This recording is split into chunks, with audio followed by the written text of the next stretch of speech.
Dan, you've lost 1 million followers in the last 12 months. His most loved and hated man. Who's the biggest performer you've ever had in here?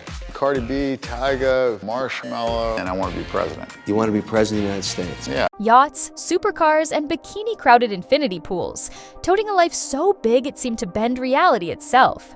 But behind every perfectly filtered frame lurked a stack of unpaid invoices, a father's shadowy emails, and regulators itching to yank the curtain down.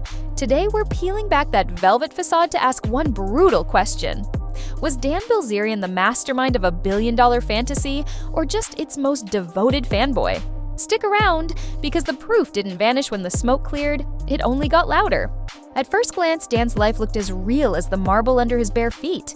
He bragged that he'd dropped a cool $65 million on a 31-bedroom Los Angeles palace, the kind of address where wine cellars double as panic rooms and the driveway alone could host a small car show. In reality, the deed never had his name on it. The house was leased for roughly $200,000 a month and billed straight to Ignite as marketing. Even the crowds in his hot tub shots weren't random friends. They were talent, hired for $26,000 under an expense line called image promotion. The flashing blue lights in the background, those were rented too. Long before the mansion flex, Dan had been rehearsing this role. He flunked out of Navy SEAL training but kept the trident wannabe swagger. He claimed a heart attack at 24 after a 3-day Vegas bender, perfect tabloid fodder, and boasted $50 million in poker winnings no casino has ever confirmed. Each stunt nudged his following higher, transforming him from obscure trust fund rebel into a one-man masculinity meme. The message was simple. Don't just dream big, rent bigger, photograph it, and call it yours. But building a kingdom on borrowed bricks has a nasty habit of sending invoices to everyone watching. And the bigger the illusion grew, the louder those invoices started to scream. The invoices finally needed a label, and in 2018, Dan slapped one on the whole circus. Ignite, a vape and CBD brand he sold as the physical extension of his limitless lifestyle. Investors heard cannabis unicorn, but what they really got was a blank check for the Instagram dream. In its very first full year, Ignite hauled in under $10 million, yet somehow torched $69 million. $75,000 for a backyard paintball field, $900,000 on Dan's personal antics, even tens of thousands to keep the models flowing like bottle service. Officially, it was all marketing. Unofficially, it was Dan live streaming his own highlight reel while shareholders footed the bill. By 2020, the hemorrhage only deepened, another $50 million gone, pushing the stock off a cliff so steep it lost 90% of its value before most people had even unboxed their first branded vape pen. On paper, Ignite was bleeding out. Online, Dan kept firing champagne corks like nothing was wrong. But every celebration left a paper trail, and one man inside the boardroom was about to turn those papers into dynamite. Because behind closed doors, the company president was quietly refusing to sign off on the next round of fantasy expenses, and the fallout would change everything. Regulators don't care about Instagram likes. They chase numbers, and Ignite's books smelled like week-old shellfish. By late 2024, the US SEC had pieced together what Heffernan's lawsuit hinted at. Invoices doctored to inflate vape pen sales, consulting fees, wired to shell firms, and whole folders of missing receipts Dan's team simply hadn't bothered to turn over. When subpoenas hit, Ignite stalled. That only riled the agency. On September 27, 2024, the SEC filed a civil action alleging securities fraud and obstruction, naming Ignite, 2 top officers, and, quietly but crucially, flagging hundreds of emails from a man who wasn't supposed to be there at all, Paul Bilzerian.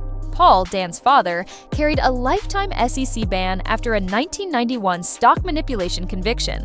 Yet investigators found him ghostwriting directives to Ignite execs, slashing ad budgets, and plotting creative accounting fixes. That violation upgraded an ordinary probe into a potential criminal case. By February 2025, the Department of Justice piled on with wire fraud charges, and a Canadian court even ordered Dan to surrender the passwords to Ignite's Instagram, calling the feed instrumental evidence. Overnight, the mansion parties became evidence lockers, every champagne pop a timestamp for prosecutors. Dan tried to spin it, posting half-naked balcony shots captioned, "Regulators gonna regulate." But markets weren't buying the bravado.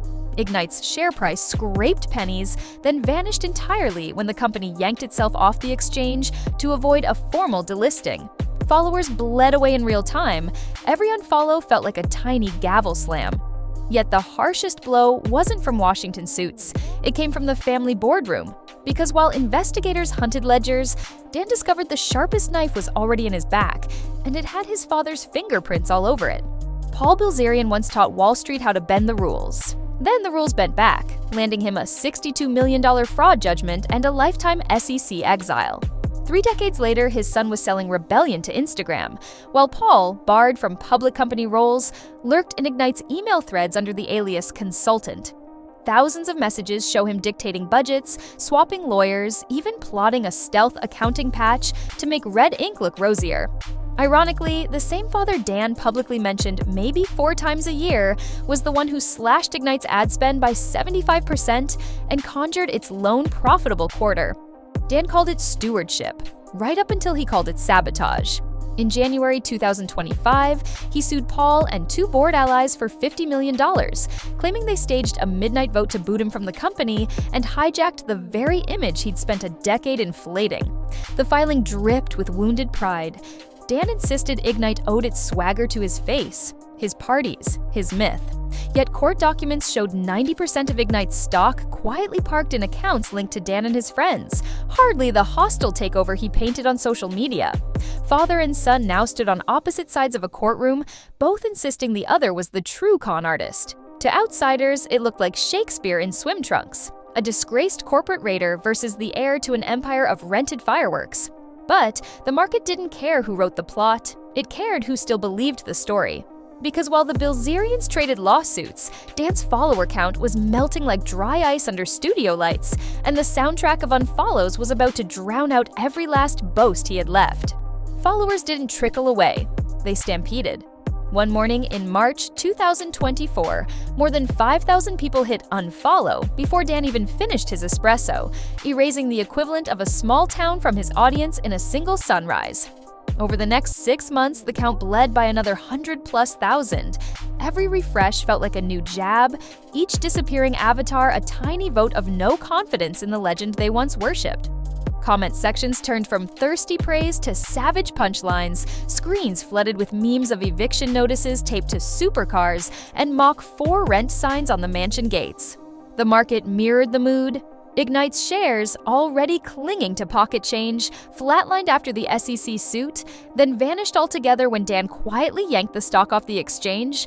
No farewell, no explanation, just a blank space where the ticker used to flicker. Analysts called it ghosting the street. Retail investors called it something unprintable. For the first time since his ascent, Dan had no platform he could spin. Instagram was shrinking, Ignite's PR team was lawyering up, and even the party promo girls were posting TikToks about the world's most expensive temp job. Yet Bilzerian had built an entire persona on one rule: never let them see you retreat. So he reached for a fresh costume change, a new hustle he hoped would outpace the collapsing numbers. After all, if the old fantasy was broken, maybe he could sell a manual on how to build a new one. And that's when he unveiled a venture with a name as brazen as his ambition, Sigma Society, promising to teach the lost how to live like kings, or at least look the part. If Ignite was a sinking cruise ship, Sigma Society was Dan's lifeboat. Sleek logo, black and gold landing page, and a hard sell that promised to upgrade ordinary men into alpha tacticians of wealth and women. The pitch sounded familiar. Monthly tiers from $49 to a jaw-dropping $999, private Discord rooms, war room Zoom calls, and a workbook of high-value secrets, all eerily close to Andrew Tate's own playbook.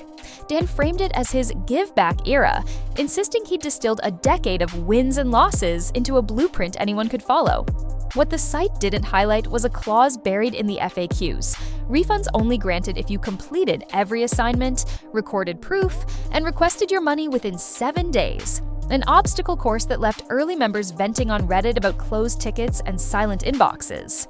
Inside the gated forums, leaked screenshots showed Dan popping in sparingly, usually to drop a motivational one-liner or post a shirtless selfie before disappearing for weeks.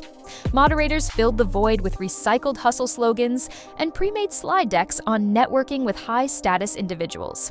Meanwhile, critics on YouTube dissected the curriculum slide by slide, pointing out how some exclusive lessons mirrored free blog posts plucked from the web. A few high-profile influencers even recorded themselves joining, speedrunning the modules in a single afternoon, then requesting refunds on camera, only to showcase the automated emails denying their claims. The videos racked up millions of views. Sigma Society's Trustpilot rating cratered. Yet the pivot revealed something telling. Dan was no longer selling a lifestyle you could watch. He was selling a fantasy you had to finance yourself. After years of neon-lit excess, the spotlight had dimmed to a ring light in a borrowed studio, and the audience knew the trick. And with court dates looming and membership numbers stalling, the final chapter loomed large, because empires built on illusions rarely get a graceful curtain call. His world was built like a movie set, grand facades propped up by borrowed money, borrowed faces, and borrowed faith. When the walls finally buckled, the collapse wasn't explosive. It was humiliatingly ordinary. Court dockets, refund requests, and a follower count that scrolled downhill in real time. The SEC's filings, his father's emails, the parade of rented supercars, each one chipped away at the myth until nothing was left but a man frantically live-streaming life advice from a throne on layaway. So, what sticks after the filters crack? Maybe it's a lesson in how we mistake noise for proof, or how every like is a tiny loan of belief we can yank back with a thumb tap. Dan Bilzerian once declared he wanted to be a billionaire, a president, a legend. Today, he's a cautionary footnote reminding us that in an age of curated realities, the most valuable asset isn't cash, clout, or cars, it's credibility. And that's something even the loudest flex can't rent forever. Ask yourself, next time a feed flashes the promise of impossible living, are you witnessing greatness, or just another invoice waiting to surface?